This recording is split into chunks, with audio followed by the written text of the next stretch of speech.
국민TV 라디오 정오종합뉴스. 65세 이상 노인 가운데 소득 하위 70%에게 매달 10만 원에서 최고 20만 원까지 차등 지급하는 내용의 기초연금안이 오늘 국무회의를 통과했습니다. 박근혜 대통령은 모든 어르신에게 지급하지 못해 죄송하다고 말했습니다. 법무부가 최동욱 총장 혼외 아들 의혹을 조사하면서 광범위한 먼지 털기를 전개해 무리를 빚고 있습니다. 박근혜 정부가 출범 후 일반 시민들에 대한 각종 단속을 강화해 범칙금과 가산세를 무더기로 부과하고 있는 것으로 나타나 세수 확보를 위한 변칙적 서민 증세가 아니냐는 반발이 일고 있습니다. 내란 음모 사건을 수사하고 있는 검찰은 오늘 오후 통합진보당 이석기 의원을 기소하면서 중간 수사 결과를 발표합니다. 이상은 이 시간 주요 뉴스입니다.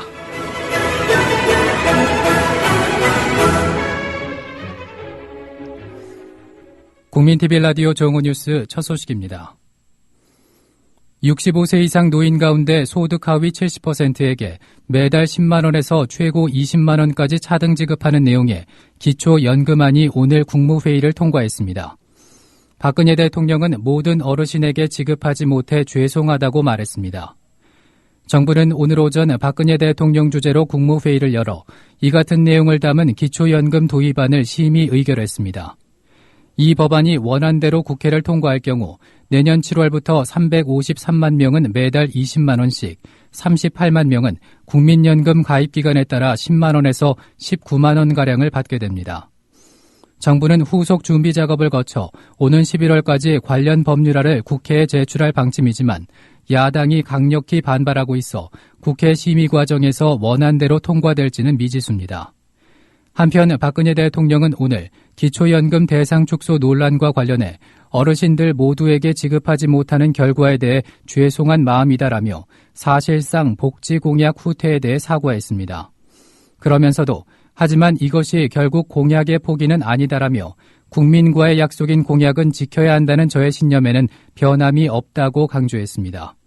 또 비록 지금 어려운 재정 여건 때문에 약속한 내용과 일정대로 실행에 옮기지 못한 것들도 임기 내 반드시 실천하기 위해 최선을 다하겠다고 밝혔습니다. 이와 관련해 박근혜 대통령의 당대표 시절부터 측근이었던 이해운 새누리당 최고위원은 MB정부의 감세 때문에 세수가 부족하다고 하는 민주당 주장은 맞지 않다고 말했습니다. 최근 기초연금 대상 축소의 원인이 된 세수 부족 현상이 부자 감세에서 비롯되지 않았다는 뜻입니다. KBS 라디오에 출연한 이해운 최고위원의 말입니다. 세수 부족이 이렇게 반복되는 걸 막기 위해서는 민주당은 부자 감세 조치를 되돌리면 다 해결된다 이런 입장인데 이 맞는 얘기입니까? 어떻습니까? 그 부분도 도저히 이해가 논리적으로 맞지가 않는 게요. 세수 부족이 반복되는 게 아니고요. 부자 감세가 사실 시작이 되고 실시가 됐던 것은 2009년부터입니다. 그러니까 작년 그때는 그러니까 2009년에 감세가 있었지만 문제는 그때가 세수가 부족하지 않았습니다. 그때부터 계속적으로 세수 부족이 반복이 됐다면 지금 하시는 주장이 옳거든요. 근데 그때 감세가 시작돼서 계속 감세가 되어 오고 있지만 그때는 세수가 부족하지 않았는데 2013년에 세수가 부족한 걸 가지고 그때부터 시작돼서 지속되고 있던 감세 때문이다라고 갖다 붙이는 것은 논리가 맞지가 않는 거죠.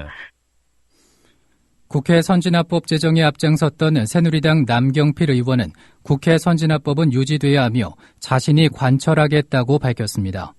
남경필 의원은 다만 여당 입장에서는 법안도 예산안도 불가능한 궁지에 몰렸다면서 실제로 야당이 선진화법에 의해 이런 권한을 갖게 됐는데 이렇게 엉뚱한 곳에 쓰면 안 된다고 전제했습니다. CBS 라디오에 출연한 남경필 의원의 말입니다. 개정 혹은 폐지를 계속 이끌어 나갈 가능성도 있습니다. 저는 없다고 봅니다. 없습니까? 네.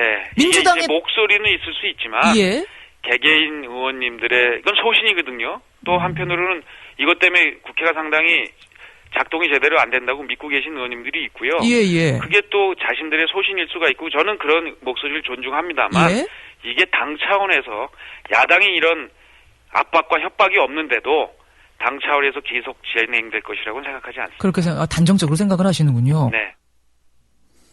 법무부가 최동욱 총장 혼외 아들 의혹을 조사하면서 광범위한 먼지 털기를 전개해 무리를 빚고 있습니다. TV조선에 따르면 법무부가 최근 감찰팀을 부산에 급파해 최동욱 총장에 대한 정보를 수집하기 위해서 다수의 기업인을 접촉한 것으로 전해졌습니다. 특히 최동욱 총장과 임모 씨 두 사람 모두 인연이 있는 A 회장을 상대로 임 씨가 90년대 중반부터 룸살롱 영업에 관여했고 90년대 후반부터 서울에 올라오기 전까지 레스토랑 등으로 사업을 확장했는데 이때 도움을 주지 않았는지를 살피고 있습니다. MBC도 감찰팀이 부산 지역에 내려가 최동욱 총장과 알고 지냈던 사람들을 만나 과거 행적 등을 조사했다며 지난 추석 연휴 감찰팀 직원들은 두 팀으로 나눠 부산 경남 지역 상공인 대여섯 명을 만나 탐문 조사를 했다고 전했습니다. 한편 법무부는 혼외 아들 의혹과 전혀 무관한 최동욱 총장 선산 찾기까지 한 것으로 알려졌습니다. 뉴시스 연합뉴스에 따르면 법무부 감사관실 직원 2명이 혼외 아들 의혹을 받는 최동욱 검찰총장의 고향인 전북 군산을 찾아 선산 등을 둘러봤다고 전했습니다. 또한 MBN은 혼외 아들로 지목된 아이의 엄마인 임모 씨의 친척 등을 비롯해 전세금 대납 의혹에 대해서도 조사한 것으로 알려졌다고 전했습니다. 동아일보가 최동욱 총장 내연녀라고 주장하는 임모 여인이 전세를 살았으며 전세자금 조달 과정에 출처 불명의 억대 자금이 흘러들어간 정황을 포착했다는 조선일보 보도 내용을 정면으로 반박했습니다. 동아일보는 오늘자에서 최동욱 총장의 혼외 아들을 낳았다는 의혹이 제기된 임모 씨가 최근까지 거주한 서울 강남구 도곡동 아파트에 전세가 아닌 월세로 입주했던 것으로 밝혀졌다며 보증금 1억 원, 월세 290만 원이라는 구체적 거래 내용도 소개했습니다. 동아일보는 아울러 결론적으로 일부 언론은 법무부가 감찰에서 의미 있는 발견을 했다는 식으로 보도하고 있으나 실제로는 감찰이 아직은 초보적인 수준에서 맴돌고 있음을 시사하는 대목이라며 조선 보도를 정면으로 일축했습니다. 한편 최강욱 변호사는 오늘 국민TV 라디오 노종면의 뉴스바에 출연해 최동욱 총장이 임모 씨를 명예훼손으로 고발해야 한다는 조선일보 측의 주장은 법적으로 성립이 어렵다고 반박했습니다. 아울러 최동욱 총장이 제기한 정정보도 청구 소송에서 혼외자가 사실인지를 입증할 책임 소재가 원칙적으로 조선일보에 있다고 설명했습니다. 최강욱 변호사의 말입니다. 자, 이 최 총장이 혼외 아들이 아니다. 조선일보가 얘기한 어린이가 나의 혼외 아들이 아니다라는 것을 입증해야 하는 것인지 아니면 조선일보가 혼외 아들이 맞다 이것을 입증해야 하는 것인지 청취자들께서 좀 혼란스러워하시는 것 같습니다. 어떻습니까? 예, 법률적으로 이제 입증 책임의 문제가 있는데요. 원래는 소송을 제기해서 이 기사가 잘못됐으니 바로잡아 달라라고 하는 사람이 진실이 뭐다라는 거를 얘기하고 입증할 책임이 있는 게 원칙입니다. 네. 그런데 이번 사건 같은 경우에는 기사를 보신 분들은 아시겠지만 이게 혼외자가 있다. 그리고 그 사실을 숨겨왔다. 이걸 단정적으로 조선일보가 보도를 했거든요. 네. 그렇다면은 그런 사실이 없다라는 걸 이제 입증을 해야 되는데요. 네. 그게 없다라는 입증을 한다는 게 어찌 보면 좀 황당한 일이기 때문에 네. 대법원이 전원합의체 판결을 통해서 그런 경우에는 그런 의혹을 제기한 쪽에서 사실을 입증해야 하고 그런 사실을 부인한 쪽에서는 그 신빙성을 탄핵하면 된다. 이런 전원합의체 판결이 있었습니다. 아, 그럼 조선일보의 입증 책임이 있군요. 자신의 그렇죠. 보도가 맞다는. 네. 예, 원칙적으로 조선일보가 입증하는 게 맞을 것 같습니다. 네. 자, 재판부가 볼 때 혼외 아들이 실제로 맞냐 틀리냐 이 문제와 무관하게요. 혼외 아들이라고 볼 증거가 없다고 판단하면 그럼 최 총장이 손을 들어주게 되는 겁니까? 물론이죠. 당연히 정정 보도를 명하게 되겠죠. 네. 진실을 호도하지 않고 논점을 이탈하지 않는 공정뉴스. 국민TV 라디오 뉴스의 꿈입니다. 지금은 정오 종합뉴스와 함께하고 계십니다.